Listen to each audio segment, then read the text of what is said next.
Hi guys, Dr. Ken Nordberg's back. After 3 months after having a stroke and 2 surgeries, my voice has finally been restored and I can start talking to you again about whitetail hunting, especially buck hunting. So I only got my voice back about 2 weeks ago. Before that time I was whispering most of the time. If you saw my one video explaining, why I was absent for a while, you remember how I had to whisper loudly to converse. Well, that's all gone now. Especially, it was only about 5 days ago that my voice started sounding a little more normal. A little gravelly yet, but that shouldn't matter. But I'm anxious to start teaching you again all I know about how to be regularly successful at taking mature bucks. So today, let's imagine we're in deer camp, my deer camp. You're kind of a mouse in the corner watching what we do.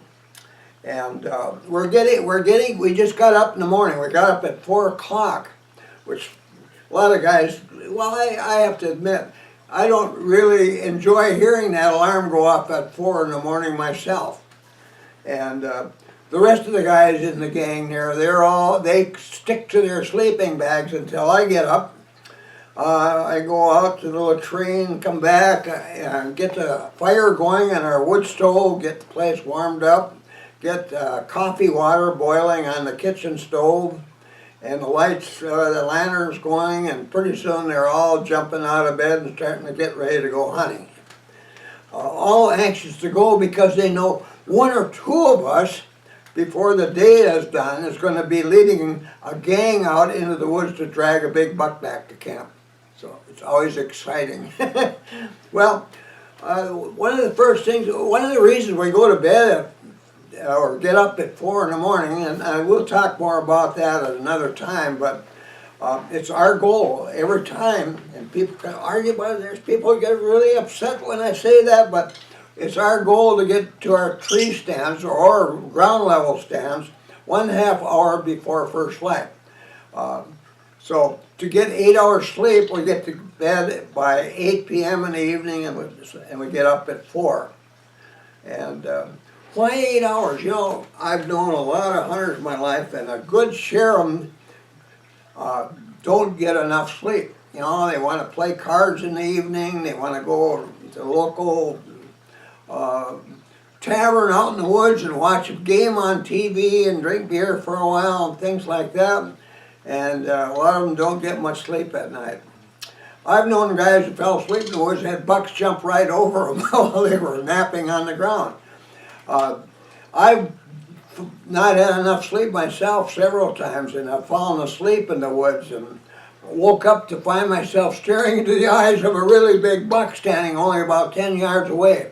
And that never worked out well for me. When I got caught in that situation, I've never been able to take that buck. But that's another story as well. So we get 8 hours sleep. When you got 8 hours sleep, that makes things a lot easier. You got enough sleep, you'll be able to sit for 4 or 5 hours at a time without falling asleep. Falling asleep is a common thing when you're a stand hunter, because 90% of stand hunting is amazingly boring. You have nothing going on, no deer seen for hours and hours, and you're sitting there and you can't move around much, and you're in one place like that, and pretty soon you're nodding off. And you're missing things then.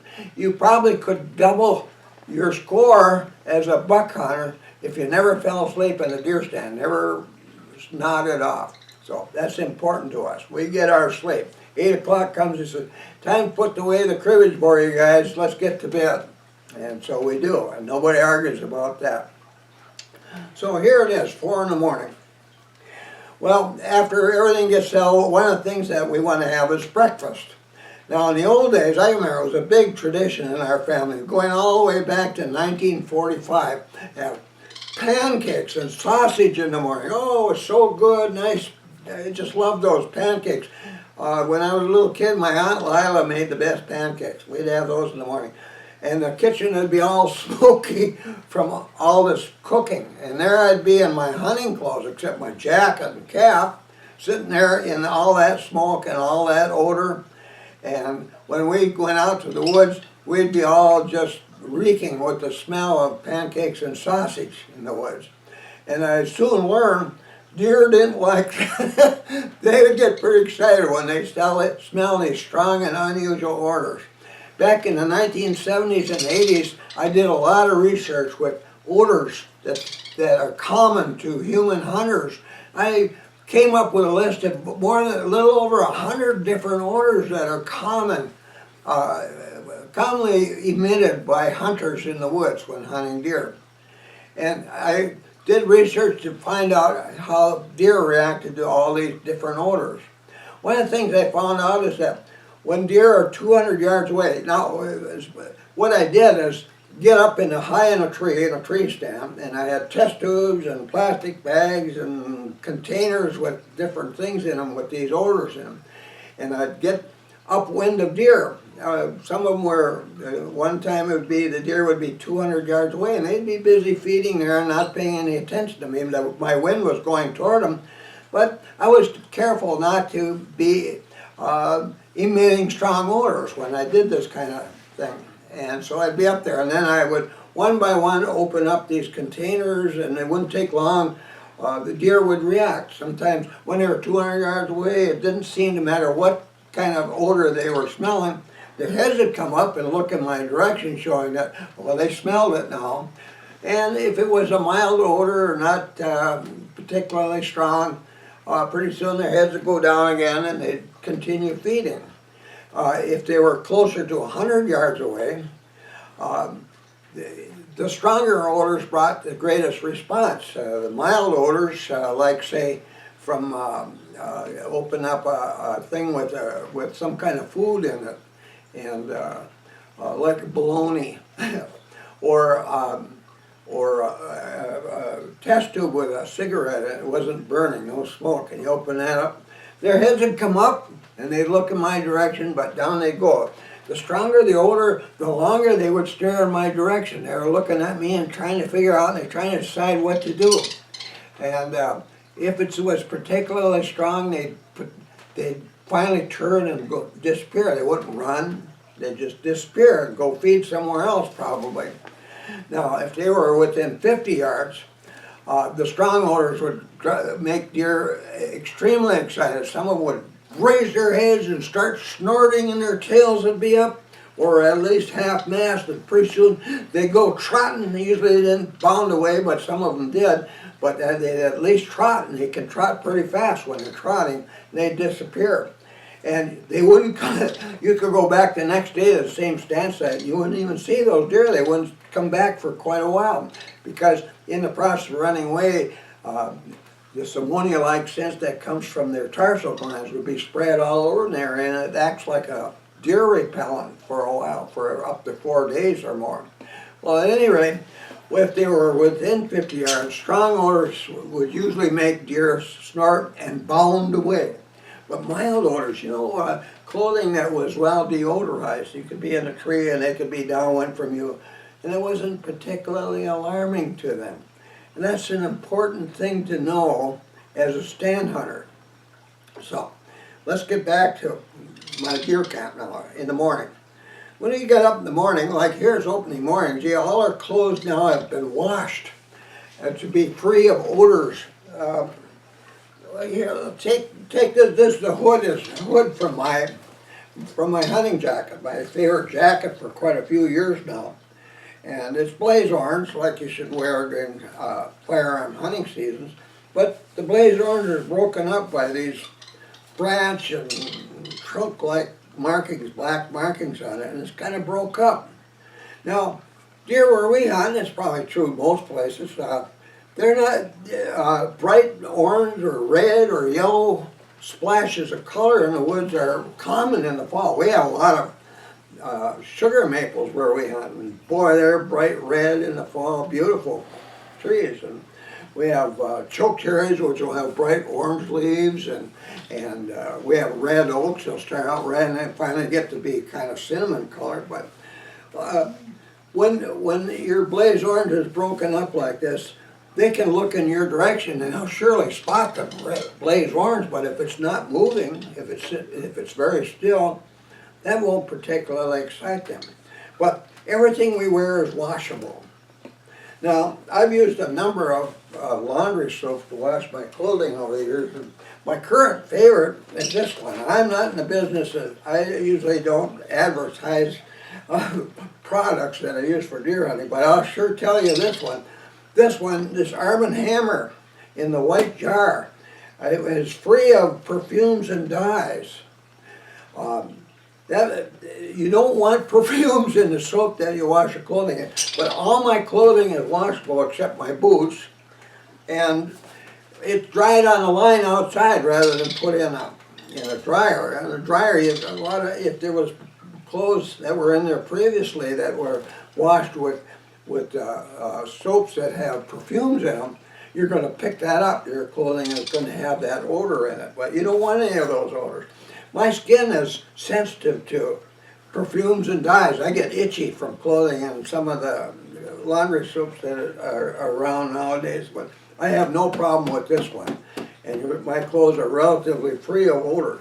Now, after I wash them, like I said, I hang them outside. Now I'll hang for 3-4 days out there to help deodorize them in the sun and the breezes. So finally, I'll put all that clothing into plastic containers, waterproof containers, like bags, to keep them from picking up odors until opening morning. And those bags have been washed too, because plastic itself can be pretty strong smelling. Well, anyway, I do that. Now, boots, like I said, you can't deodorize those. This is my current favorite hunting boot.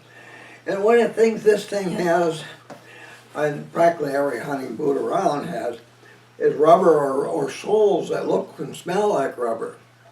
And you can't get rid of that odor. You can spray odor eliminating spray on your boots, but gee, how many steps do you think it takes before most of that's gone when you're walking the woods and the snow and the dirt and the water and that kind of thing? And that rubber smell never completely goes away. Yeah, you can scratch a little bit with your finger like that where, you know, this boot hasn't been used for a while, and there it is. There's that rubber smell. And wherever you go in the woods, your tracks have that rubber smell on them. And there is no creature in the woods that whitetails know, every mature whitetail knows, that has a rubbery smell in its track. So the moment they smell your tracks, no matter where they are, no matter what you do to eliminate odors, your tracks have that rubber smell, and they know that's a human track. So keep that in mind. But anyway, each fall before we head out, if the boot needs any waterproofing, and these boots don't, they've got a waterproof lining on them. But I hang them out on the back porch, under the roof of the back porch in the air for about a week, sometimes a couple of weeks, to help deodorize them. You can imagine after wearing them for 2 weeks in deer camp, it doesn't smell so good inside there. But if you hang them out like that in fresh air to deodorize, a little breezes, most of that odor is gone by the time the deer season comes along. So that's one of the things I do to minimize the odor. You can't get rid of all odors. You can buy lots of things that say that they eliminate odors, but recent research with canine dogs here in Minnesota has proven that those dogs can find you as quickly as they would if you used nothing because of your trail sense. So don't believe that you can get rid of all those odors. Well, anyway, one of the first things I want in deer camp, when I get up in the morning, is some coffee. Now, there's a lot of different ways to make coffee, but the way to make coffee and minimize the odor so you aren't tainting your clothing that you're going to be wearing out in the woods, we're putting on our hunting clothes here in the morning, is to make coffee, I suggest, this way. This plastic thing here is called a Melita. And you put it on top of a cup and you put a paper filter in there. Now the water, instead of boiling coffee like you do with a percolator, which can produce lots of odor, coffee odor in the morning, smells nice when you want a cup of coffee. Instead of doing that, you boil the water separate. and you put your grounds that you're going to make coffee with in that filter, and you set that on top of your mug, and you pour water in there, the hot water. And I usually start when you're just starting to get a little steam coming out of the water when it's boiling on the stove. Just start and start pouring in there. You're not boiling coffee. And because you're not boiling the coffee, you're not getting a lot of odor, so you can make coffee without creating a lot of odor in your camp and getting your clothes smelling like coffee by making coffee in this manner. And according to what I've read recently, you get the best flavor in your coffee when you make it this way, with this kind of a filter. So keep that in mind. Okay, another thing, we don't use toothpaste. That's one of the things that, if it's really strong, can get whitetails pretty excited when they're only within 50 yards. We brush our teeth with soda. You can put soda in the water, on a basin of water, to wash your hands and face and things like that, maybe your armpits and things before you go out hunting. Soda is a wonderful deodorizer, and using the powder on your toothbrush is wonderful for cleaning your teeth, and it deodorizes your mouth. Get rid of the strong odors that might exist in your mouth, like from the pizza you ate last night or something like that, or some of the Italian foods with all their rich spices. So anyway, those are some tips for you. Now, we have a cold breakfast in camp for reasons that I already explained. Like I'll have maybe Cheerios with milk in it, and maybe some fresh fruit. I'll have it along with it, like a banana, and that's my breakfast. I've got one of my best buddies that comes to hunt with us from Wisconsin every year. He usually has sweet rolls, 2, 3 of them. That's his breakfast, along with a cup of coffee. But we have a cold breakfast to keep from tainting our clothes with cooking odors, because this is one time we're wearing our hunting clothes in camp.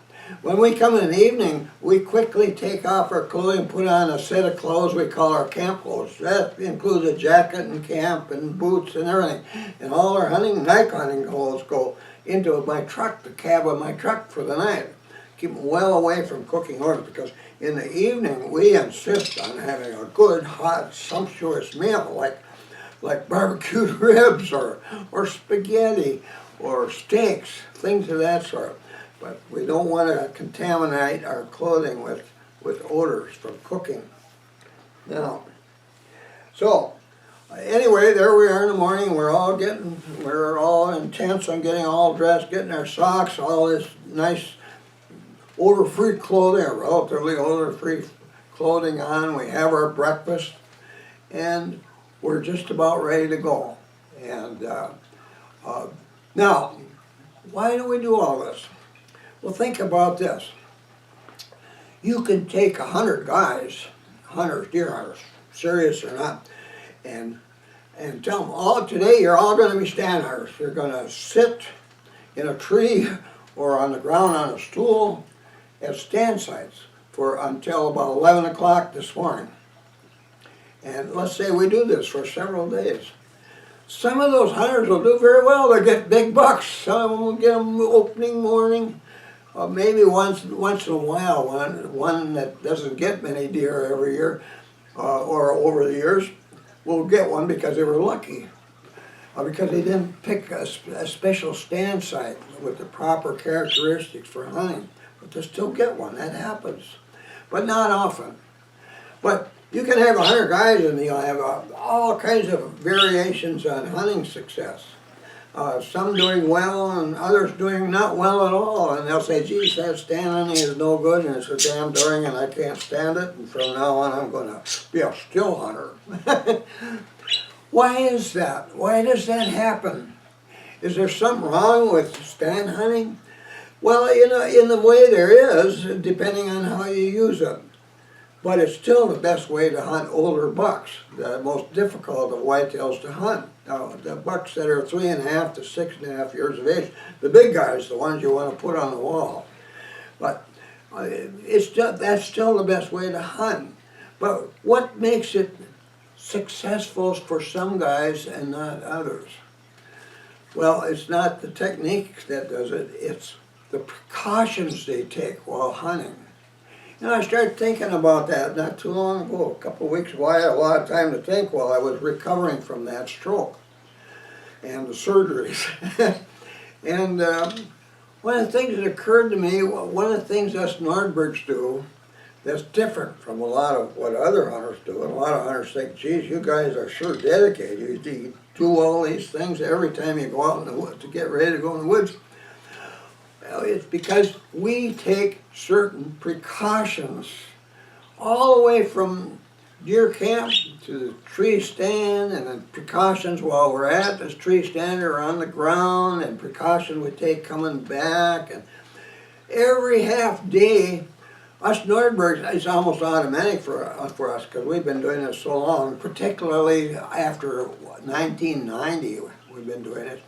We take up to 30, sometimes more, precautions every half day we hunt. It's those precautions that make us particularly successful hunters. It's those precautions that enabled my sons and I to take 101 mature bucks since 1990. How about that? That's almost 1 buck every year for all 4 of us. And now I've got 3 grandsons that are taking up the reins of being buck hunters in the last few years. They've taken 6 mature bucks. And last year, we only took 3 for special reasons. But 2 of the 3 were taken by my grandsons. Pretty soon they're going to be out hunting us older guys, their dads and grandpa. They're doing pretty darn good. But it proves one thing, 2 things. One thing, what we do works. And number 2 is, guys like you can learn how to do it too. And that's what I aim to do. So, what we're talking about here, opening morning in my deer camp, we took a bunch of precautions before we even started out from camp. And that was 2 of them. And there's about 28 or more, and I might think a few extra along the way. But in coming YouTube presentations, I'm going to be talking to you about precautions. All the ones that make us especially good at hunting older bucks. So, looking forward to telling you all about them. I want to thank you again for all the books you guys have been buying. My new 10th edition has really been a bestseller, and I really appreciate it. And you're going to appreciate it too in the coming years. You're going to love what happens, because what you find there gets down to the nitty gritty of details that you need to know to be a buck hunter. So, with that, goodbye for now. I'll see you again soon.